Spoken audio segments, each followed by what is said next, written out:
Fala aí, gente, beleza? Vocês também estão legais? Tranquilo, de boa, suave? Então tá, ó. Não estou mais caracterizado agora, né, como...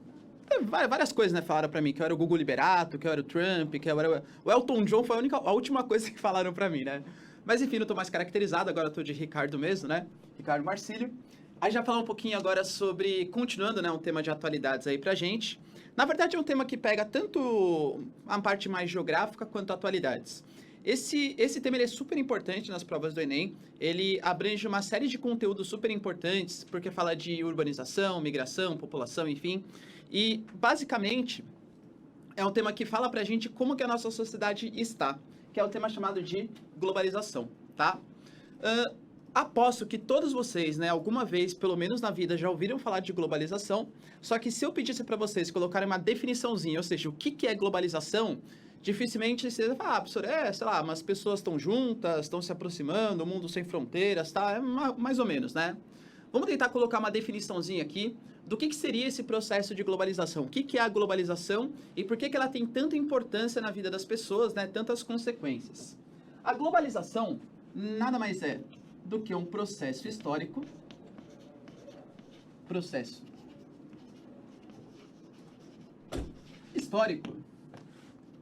de integração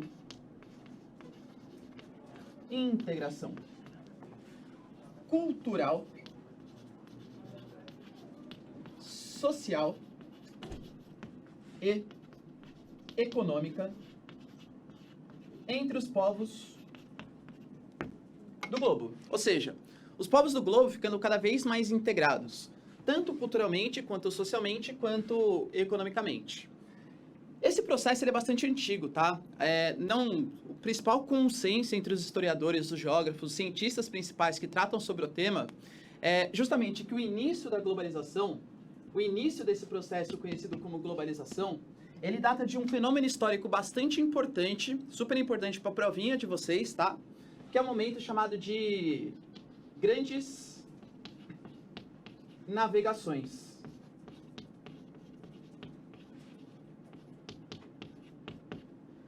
Mas por que as grandes navegações, né? Aliás, quando que foi esse processo, as grandes navegações? Ela data aí do século XV, finalzinho do século XV, comecinho do século XVI. Porque foi nesse momento em que as nações europeias, elas começaram a se integrar globalmente com os outros povos. Até então a gente tinha o quê? A Europa, a Ásia, a África ali mais conectados. Quando a gente começa a descobrir a América, o Extremo Oriente, isso é no processo de grandes navegações. Ou seja, os povos do globo, eles começaram a se integrar de uma maneira mais efetiva. Mas claro, né, galera, a gente não pode, por exemplo, comparar a globalização lá do século XVI, lá das grandes navegações, período do mercantilismo e tal, com a globalização atual, é completamente diferente. E quando que ela vai ficar mais parecida com a globalização atual? Quando que a globalização, essa integração, ela fica cada vez mais parecida com o que a gente tem hoje? Ou seja, quando que é o período de intensificação desse processo de globalização? A intensificação, ela vai datar de um fenômeno bastante importante aí, ó. A chamada terceira revolução industrial, ou como o Enem adora chamar, super importante aqui, a revolução técnico-científica.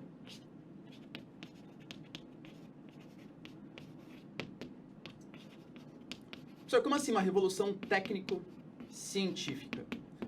Foi a revolução que trouxe uma série de inovações para o mercado de trabalho. Trouxe a automatização dos processos produtivos, a robótica, a informática, principalmente aqui, ó, pós-década de 1960, 1970.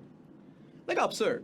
Mas por que você está falando que esse momento da história, esse momento da nova ordem mundial, né, ali da Guerra Fria, ela trouxe essa revolução da globalização? O que ela mudou tanto?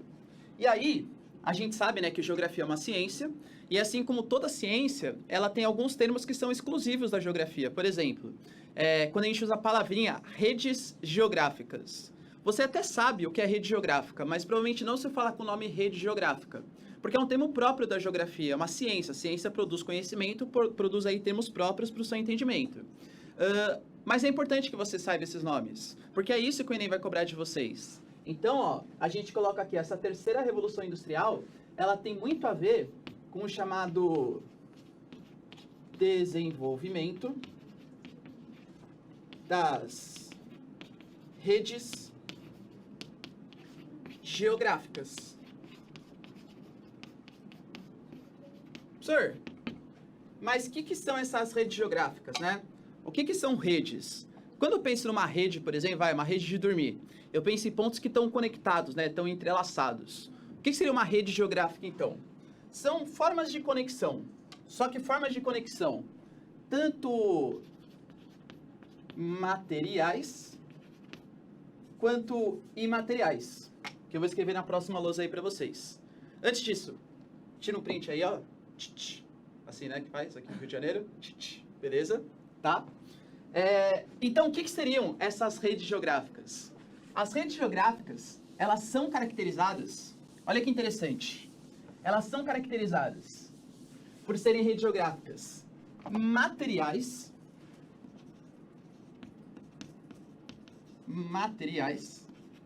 e redes geográficas imateriais. Ou seja, elas unem, elas conectam coisas materiais, coisas concretas. Aqui eu estou falando basicamente de meios de transporte.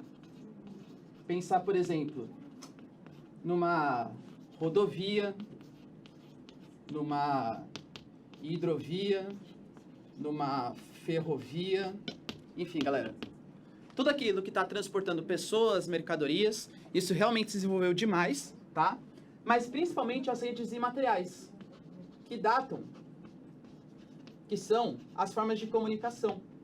E aqui a gente pode colocar, por exemplo, a internet, podemos colocar aqui rádio, TV, enfim, galera, tudo aquilo que consegue transportar informações. Vocês percebem? Olha que interessante, ó. Quanto mais vai se desenvolvendo as redes geográficas, ou seja, quanto mais avança as redes materiais, redes de transporte, mais a globalização se intensifica. Por exemplo, vamos pegar uma comparação. Se a gente for pegar durante o período colonial, o Brasil se comunicava com Portugal? Com certeza. Só que para conseguir fazer o transporte, demorava o quê? 4, 5 meses? Ou seja, um processo muito mais lento. Hoje em dia, se eu quero sair do Brasil para Portugal, eu faço isso em questão o quê? De 9, 10, 11 horas de voo, percebe? Então, o desenvolvimento das redes materiais, redes de transporte, intensificou essa troca cultural, social e econômica.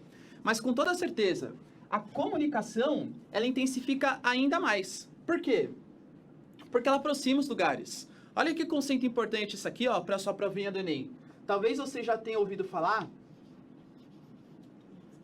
desse termo aqui, ó, aldeia global. Isso aqui que é essa aldeia global aí?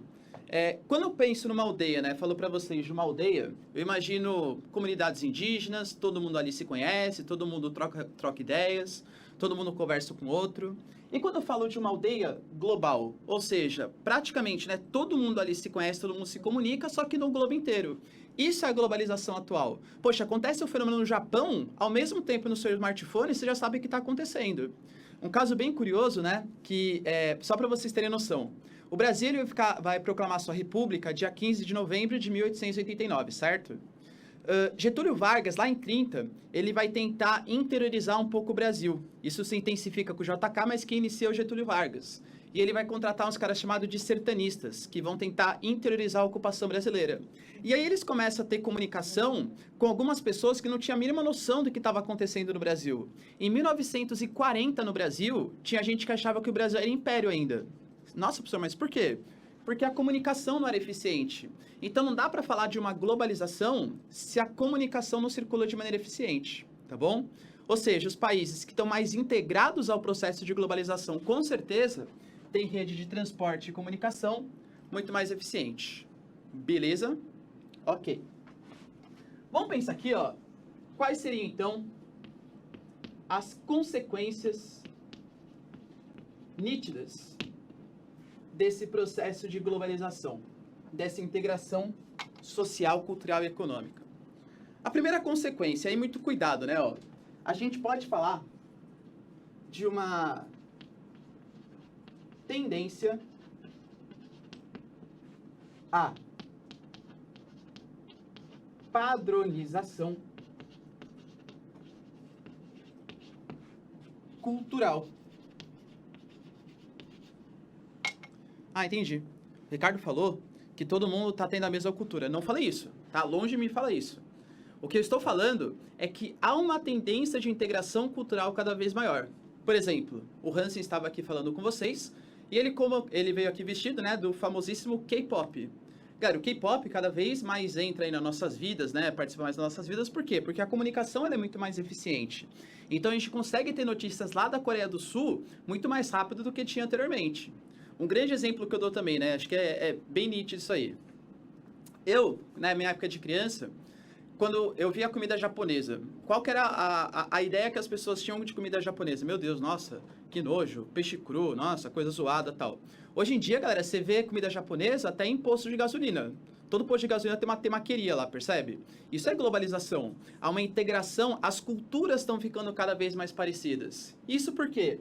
Porque quem forma a cultura, quem forma a sociedade é a mídia, é o ideal cultural que existe. E geralmente a mídia, ela vai ser influenciada pelo poder das chamadas transnacionais. As transnacionais, elas propagam modelos de vida. Por exemplo, acredito que todos vocês, ou pelo menos grande parte, gostam de ver aquele seriadinho, aquela série interessante e tal. Eu também gosto, tá? Confesso que eu também gosto. Aliás, vocês viram que acabou de lançar a 4ª temporada de Flash, né? Eu particularmente sou viciado em Flash, já vi tudo. Mas a gente percebe que esses seriados, eles começam a formar tipos de cultura, formar tipos de comportamento. Então, todo mundo, por exemplo, assiste os mesmos seriados, assiste os mesmos filmes, escuta as mesmas músicas, consome as mesmas coisas. Por exemplo, marcas aí de fast food. Poxa, existe McDonald's aqui no Brasil, no Uruguai, na Argentina, enfim. Existe em todos os lugares do mundo, criando um certo padrão de comportamento, tá? Mas muito cuidado. Eu não estou falando que eliminou as diferenças regionais. Essas diferenças, elas continuam existindo. Mas há uma tendência de padronização cada vez maior, tá? Ao mesmo tempo, a gente fala aqui, ó, de uma tendência também ao aumento da desigualdade social.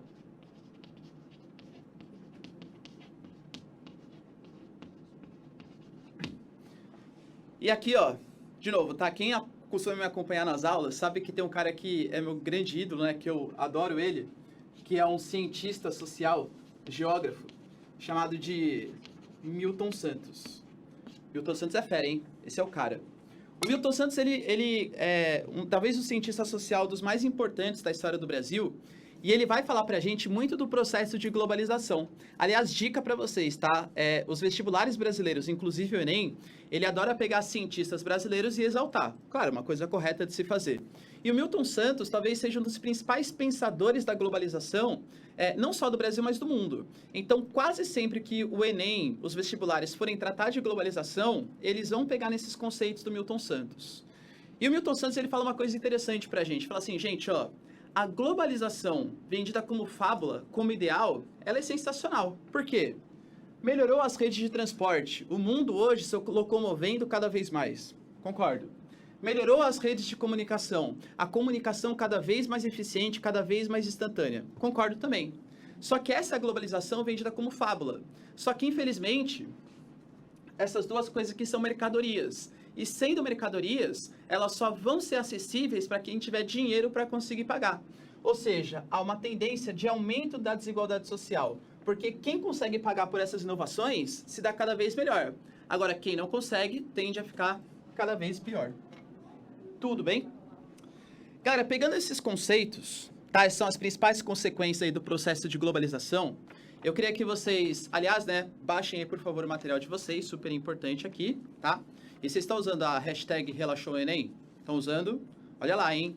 Já sabe, galera, se vocês completarem essa barrinha aqui, ó, da porcentagem, vem mais surpresa para vocês. Recomendo, hein? Tá bom? Pega o materialzinho de vocês e vamos ver a questãozinha aqui, ó, que a gente vai fazer junto sobre globalização, ó. Exercício 1. A marca de sandálias de borracha Havaiana completa 56 anos no dia 14 de abril de 2018. Nesse tempo ganhou formas, cores, destinos e foi parar de mais de 100 países. Ou seja, galera, uma marca brasileira, né, que talvez seja uma referência aí, ela vem criando padronizações culturais em vários países. A idade e a presença global não diminuíram seu apelo no Brasil. No ranking das 10 marcas mais influentes do país de 2017, feita pela Ipsos, a Havaiana é a única brasileira. Na opinião dos entrevistados, destaca-se pela liderança e inovação. Nada mal, numa lista dominada por 6 empresas de tecnologia. Beleza. Ele fala, né, de onde foi retirado e tal. A globalização é um fenômeno histórico-social que se caracteriza por uma maior integração entre os povos do globo, incluindo a disseminação de padrões de comportamento pelas transnacionais. Acerca da reportagem dos seus conhecimentos, é possível afirmar que, dentre as principais consequências da globalização, estão, vamos ver, ó. A. Tendência à padronização cultural. Beleza. Que elimina a diferença entre os povos. Cuidado. Dica para vocês, aliás, ó. Ciências humanas toma muito cuidado com palavras totalitárias. Elimina as diferenças. Nunca acontece. Sempre acontece. Porque tratando de humanidades, é muito difícil, né, que uma coisa seja tão totalitária assim. Então, eliminou as diferenças. Ah, é todo mundo igual. Não é, tá? Então, essa A zoada joga fora. B. A redução da desigualdade social, já pode parar aí. Houve um aumento da desigualdade porque nem todo mundo tem acesso aos benefícios da globalização. C. A formação de blocos econômicos. Perfeito, galera. Cada vez mais os países estão tentando se integrar, né? Isso tá certo. E a predominância dos ideais políticos econômicos que pregam uma maior atuação dos estados nacionais na economia. Pelo contrário, tá?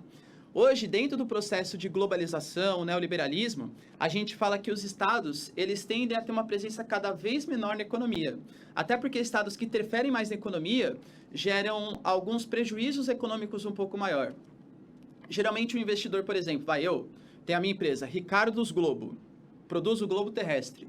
Eu vou querer investir em qual país? Num país que interfere muito na economia, a Venezuela hoje, por exemplo, ou num país mais liberal? Então, os Estados Unidos, Com certeza nos Estados Unidos. Eu vou ter mais segurança que a minha propriedade privada do meio de produção vai ser respeitada, tá bom? Então, essa C aí não é legal, não é legal. D. Ascensão de novos fatores locacionais para as indústrias, que levam em consideração a densidade das redes geográficas, realmente, né, ó, a densidade das redes de transporte e das redes de comunicação, uma coisa importante, e o aumento das migrações internacionais. Isso é bem interessante também, né? Se a gente pegar o período da nova ordem mundial pós-década de 90, as migrações elas estão muito mais efetivas. Por quê? Hoje eu consigo, por exemplo, ver várias regiões que eu quero ir através do meu smartphone, por exemplo. Eu, né, como geógrafo, por exemplo, já viajei para vários lugares. Sabe como? Pelo Google Earth. Eu vou lá, me coloco lá em Londres. Aí eu começo a passear pelas ruas de Londres, tá? É bem interessante, tá? É meio triste, né? Mas é bem interessante fazer isso. Então, isso gerou... E a melhoria das redes de transporte também. A gente pode ir de avião, pode ir de, enfim, carro, uma série de meios de transporte. E isso facilita o processo de migração. E aí, né? Ele fala regulação dos bancos. O que é a regulação? O Estado fica criando regras. Pelo contrário, dentro da globalização, a gente sabe que o Estado ele tem que interferir cada vez menos na economia, ok? Então, dentro dessa questãozinha, a alternativa D seria a melhor. Certo, pessoal? Então tá, a minha parte fica por aqui.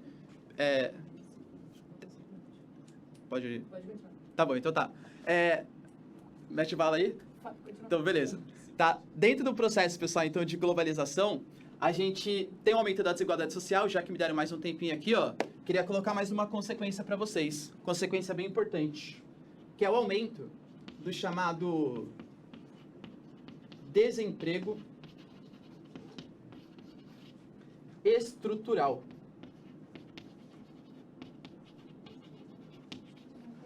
Professor, como assim? O que é esse desemprego estrutural, né? O que seria isso aí? Quando a gente fala de mercado de trabalho, existem dois tipos de desemprego. O conjuntural e o estrutural. Esse desemprego estrutural, ele é causado pela modernização dos processos produtivos. Quer ver um exemplo? Ó, Brasil hoje. A gente sabe, galera, que infelizmente o Brasil ele está numa baita crise econômica. Vocês concordam comigo, né? Infelizmente vocês concordam, sabem disso. E aí, vamos pegar uma profissão, engenheiro civil. Engenheiro civil é uma baita profissão. Só que a economia brasileira, o setor de construção civil, ele está meio parado, está meio, enfim, capenga e tal. Mas a profissão engenheiro civil, ela sumiu do mapa? Claro que não. poxa, engenheiro civil, ele é super importante ainda, tá? Não é uma profissão que entrou em desuso. É que como o Brasil está numa crise econômica, então não se estão mais contratando engenheiros civis. Mas assim que o Brasil ele se recuperar dessa crise, o setor de construção ele vai voltar, mais obras vão ser feitas, tal, e mais engenheiros vão ser contratados.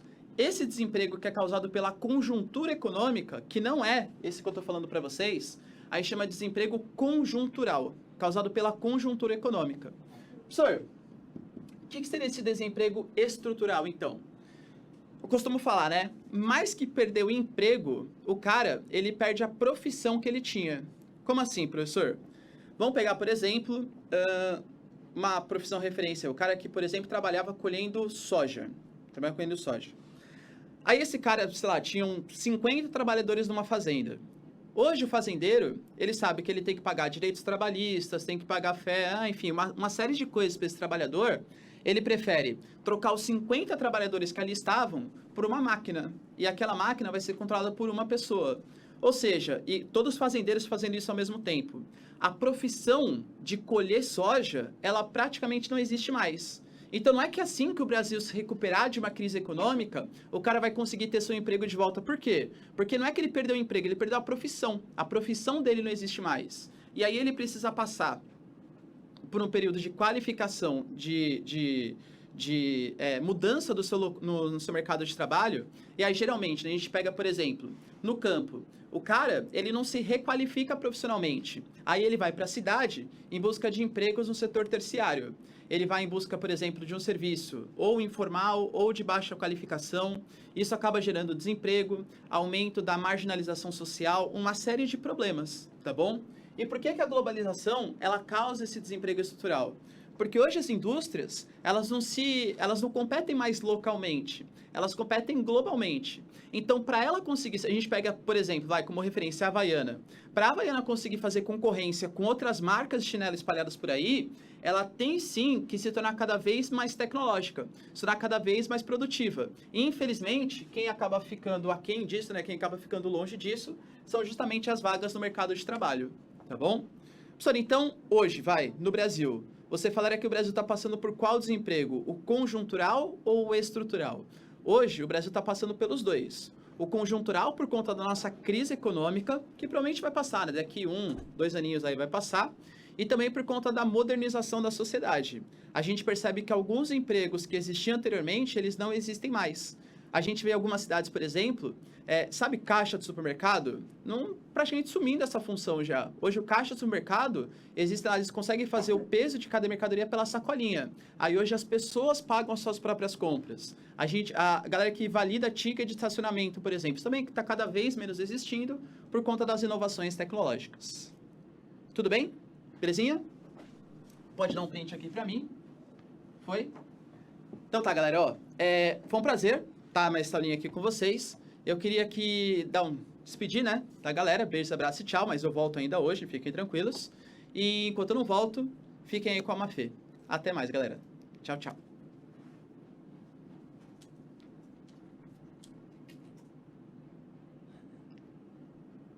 Cubo. Só não é o cubo porque, né, a prova de humanas esse fim de semana. A gente tá falando aqui que metalinguagem é o que tá acontecendo agora, porque a gente tá numa live, dentro de uma live, que tá falando de uma live. Uau! Então, é metalinguagem ao cubo, só não é o cubo porque é prova de humanas, então vamos poupar a galera, não é mesmo? Função metalinguística. Sempre aparece esse assunto na hora da prova, Sempre tem um minha, né, que a resposta é metalinguagem, né? É verdade. Sempre aparece metalinguagem. Então, quando um texto explica o próprio texto. Exatamente. Então, ficou aí a revisão. Daqui a pouco tem aula de quê? Eu vou dar... primeiro o Rafa, depois eu. Vamos ensinar como que você vai tirar 1000 nessa redação. É só o que a gente quer, né? Mas tem muita coisa ainda, Mafê. Tem Débora Ladim. A gente só precisa fazer, sabe o quê? Arrastar cada vez mais aquela barrinha ali com a hashtag Relaxou Enem. Aí você arrasta aquela barrinha pra quê? Pra que eu e Carol a gente volte a dançar com o pessoal do Pancadão. A gente pode continuar aqui na nossa metalinguagem elevada à 4ª potência, que tá rolando um negócio aqui atrás da gente também. Mais uma vez o aulão. Gente, é Inception. Agora não é mais metalinguagem, é Inception, que é dentro das coisas, dentro das coisas, dentro das coisas, dentro das contas. Passada. Uou, tô até nervosa. Gente, hashtag relaxou o Enem pra você desbloquear a apresentação com esses dois aqui, tá? Valadares e Carol, na verdade, Carol e Valadares, junto com a galera do Pancadão, que já está nos estúdios do Descomplica, em breve no nosso palco, mas depende de você, hashtag relaxou o Enem. Antes de falar o meu recadinho, eu tenho que mandar um beijo pra @leticiastudies.1, pra @studies.t, pra @vem pra mim medicina, beleza?